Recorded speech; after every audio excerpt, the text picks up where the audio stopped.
Pěkně se zeptám, proč máš ten oblek?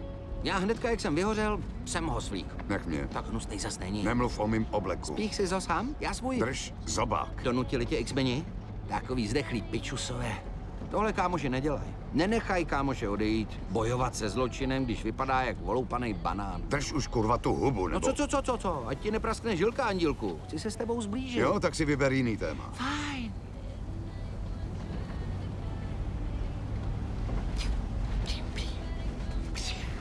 Dej pokoj.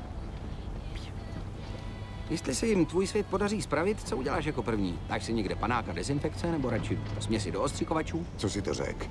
Řekl jsem, co uděláš jako první. Ne, předtím. Jestli tvůj svět spraví? Jak to myslíš? Jestli? Myslím... Ty jsi mi lhal, nemáš vůbec tušení, jestli se jim něco takového podaří. Ne, já myslím... Au, kurva! Kurva! Já nelhal! Lhal? Ne, bylo to informovaný přání! Protože tě potřebuju. Tady. Kvůli těmhle. Koukej. Když nic neudělám, tak umřou. Já vím o záchraně světu kuloví. A proč bych taky měl? Celý můj svět je tady. Tady na té fotce. Je to jen 9 lidí. A já nemám ánunk, jak je zachránit sám. Já umím druhý jen vojebávat, ale ty je umíš zachraňovat. Aspoň ten druhej to uměl. No, kurva, jenže jsem vypál z toho nejhoršího.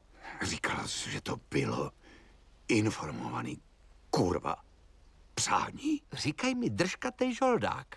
Neříkaj mi nejlepší pravdomluvný Huliberg ze Saskatoonu. Ještě slovo. A končíš. Ještě slovo. Čury, pinda.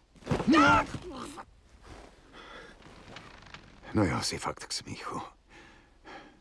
Není divu, že tě Avengers nevzali ani X-meni, a ty berou kurva každýho. Protože ty seš nedozrálej pračur, jen hovno v trávě. Nikdy v životě jsem nepotkal ubožejšího chudáka, který by žebral o pozornost tak jako ty. A to je něco, protože jsem naživu už kurva víc než 200 let. V jedné věci měla ta plešatá pizda pravdu. Ty nikdy svět nespasíš. Ty si nezachránil ani posranej vztah s nějakou krávou u tyče. Kurva, chlape, tak rád bych řekl, že umřeš sám. Jenomže ty zdechlej blbe, zdechnout nemůžeš. Ke smůle nás všech kolem. No a co mi k tomu řekneš, držko?